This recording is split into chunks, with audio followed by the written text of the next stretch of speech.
O escritor de 2 Reis, ele faz uma pausa, abre um parêntese, para poder contar a história de alguém que nem israelita era.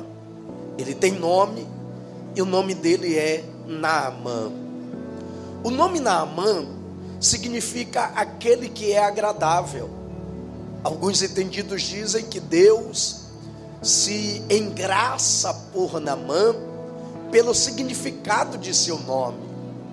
Mas quando paramos para poder analisar a vida biográfica de Naamã, a gente entende que Deus tem muito mais a ser chamado a atenção através da vida de Naamã do que simplesmente o significado de seu nome. O escritor faz questão de proferir qualidades ostentadas por este homem, que é digna de todo respeito, mesmo ele não sendo um israelita. E para que você possa entender melhor, ele nem crente era. As qualidades expressas no texto vêm seguida da posição excelente que este homem ostenta segundo o escritor. O texto que nós lemos foi a partir do versículo de número 1, aonde o escritor mostra-nos que Naamã não é qualquer um a nível de posição. Naamã, ele ostenta um cargo excelente, e esse cargo é de chefe dos exércitos do rei da Síria.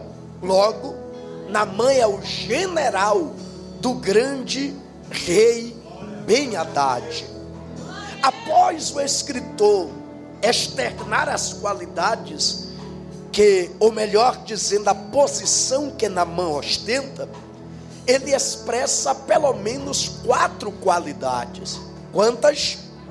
A primeira, o texto vai dizer que ele é um grande homem diante do seu Senhor. Está escrito também na sua Bíblia, e eu quero explicar um pouco sobre isto quer dizer.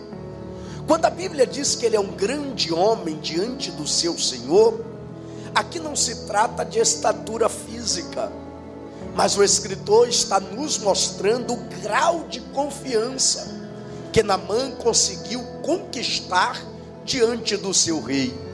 Em outras palavras, Naamã é alguém de grande confiança diante do seu Senhor. Detalhe, o Senhor expresso aqui não é com S maiúsculo, o Senhor expresso aqui é com S minúsculo. Então isso aqui não aponta para a vertical, esse S minúsculo aponta para a horizontal. Não está tratando de divindade, está tratando de homens. E propriamente dito aqui, este homem é o rei Ben-Hadad. A segunda qualidade que Naamã ostenta, segundo o texto, é que ele é um homem de muito respeito. Repete isso, ele é um homem de muito. Quando o texto diz que ele é um homem de muito respeito, tenta imaginar alguém que você conhece, que é um homem de respeito, uma mulher de respeito. Pois bem, o texto não fala que Naamã era um homem de respeito. O texto acrescenta dizendo que ele é um homem de muito respeito. Naamã comprava e pagava. Naamã era homem de uma mulher só. Naamã não ficava nas portas falando mal de ninguém. Naamã era alguém que ostentava respeito. A terceira qualidade é linda, porque o texto vai dizer assim, que por ele o Senhor dera livramento aos sírios. O S aqui não é mais minúsculo, o S agora é maiúsculo. Aqui não está na horizontal, aqui agora se trata de vertical, porque não aponta para homens, mas aponta para a divindade chamada Deus. Por ele Deus dera livramento aos sírios. E a quarta qualidade Paz, meus senhores, e eu quero chamar bastante a sua atenção. O escritor vai dizer que ele era varão valoroso. Repete comigo, varão o quê? Quando o texto está dizendo que ele era varão valoroso, o texto está mostrando que Naamã tinha valor e não preço. Preço é diferente de valor. Quem tem preço se vende. Quem tem valor guarda os seus princípios. Naamã, ele carrega valores e não preço. Porém, o texto revela para nós que diante de todas essas qualidades, Naamã carrega um porém. E esse porém me identifica, porque por mais que eu seja dotado de qualidades, eu sempre carregarei poréns diante do Deus vivo. Pastor, não entendi. Eu vou tentar te explicar. Diante dos homens, as suas qualidades podem fazer os olhos deles brilharem, mas diante de Deus sempre vai te faltar alguma coisa. Olha para mim, um certo jovem rico, ele era príncipe. Quando ele se apresenta diante de Jesus, ele lança a sua proposta, e a proposta dele é do céu, porque o texto diz que ele diz: bom mestre, o que farei para herdar a vida eterna? Ele está falando do céu, ele está demonstrando o seu interesse do céu. Só que Jesus olha para ele e diz: ó, cumpre-os.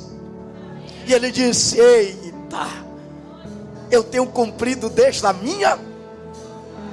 Até então parece que a vida que ele leva é uma vida perfeita. Só que diante de Jesus sempre teremos um.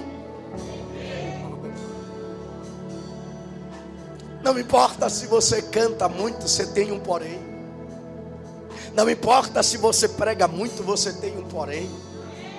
Não importa se você anda de joelhos 24/48, você tem porém. Diante de Jesus sempre vai nos faltar alguma coisa. Jesus olha para ele e diz: vai, vende tudo que tens e dá aos. Ele se entristece, ó, cai fora. Olha para mim, este é o porém do jovem rico. O porém de Naamã é explícito no texto, que o texto diz: Naamã carrega todas essas qualidades, mas ele é leproso. E deixa eu adentrar rapidinho nisso aqui para a gente correr. Prometo que eu já entrego o microfone. Lepra, eu disse qual é a doença? Toda vez que o indivíduo era detectado com lepra, isso na cultura de Israel, ele era levado para o sacerdote para ser examinado, e se o diagnóstico batesse mostrando que este foi infectado pela lepra, não importa qual posição ele ostentava, não importa quantos discos ele havia vendido, não importa em quantas cidades, países ele havia colocado os pés, não importava a sua posição. Se está leproso, ele precisa ser arrancado do meio da sociedade e ser levado para fora da cidade, para um lugar chamado de leprosário. Aqui eu entendo algo muito lindo. Pega isso e não esquece nunca mais, por favor. O que é que dava aquele que examinava a certeza que alguém foi infectado com lepra? As feridas que a lepra produzia. Então todo aquele que estava infectado pela lepra, ele carregava no seu corpo o quê? Obrigado, eu gosto de pregar para gente assim, que pensa comigo no culto. Vamos lá? Se ele está leproso, ele carrega o quê?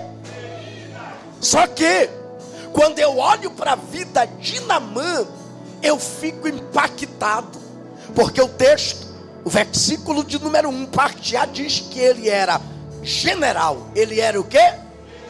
Como é que alguém vai identificar o general? Pastor, todo mundo na Síria sabia quem era Naamã, sim ou não? Se Naamã andasse a paisana, alguém ia dizer: esse é o general Naamã. Só que a pergunta que não quer calar é: dentro ele é conhecido, mas como ele era conhecido fora? Olha para mim, Naamã se destacava dentre os demais soldados, a ponto de quando ele fosse para a guerra, quem está do outro lado identificar que ele era o general, pela veste que ele ostentava, pela veste que ele usava. Pastor, não me entendi. Eu estou dizendo que as armaduras de Naamã era diferente de qualquer armadura de soldados da Síria.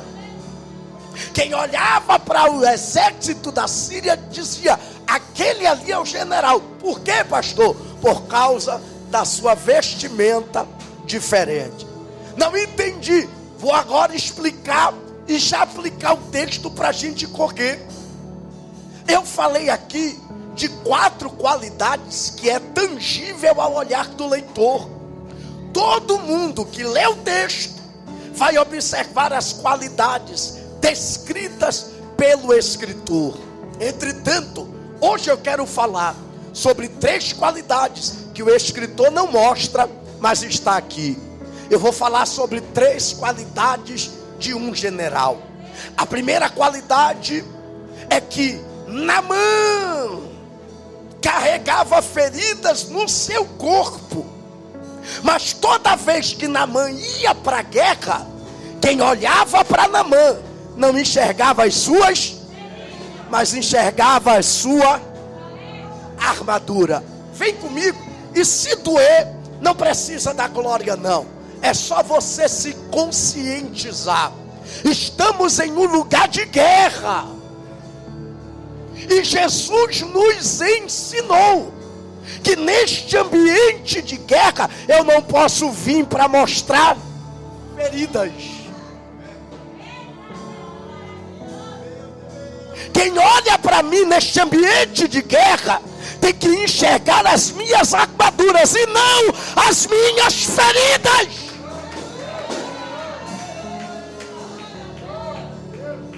Porque quando eu vim para um ambiente como esse mostrar feridas, eu as mostro a fim de que alguém sinta pena de mim.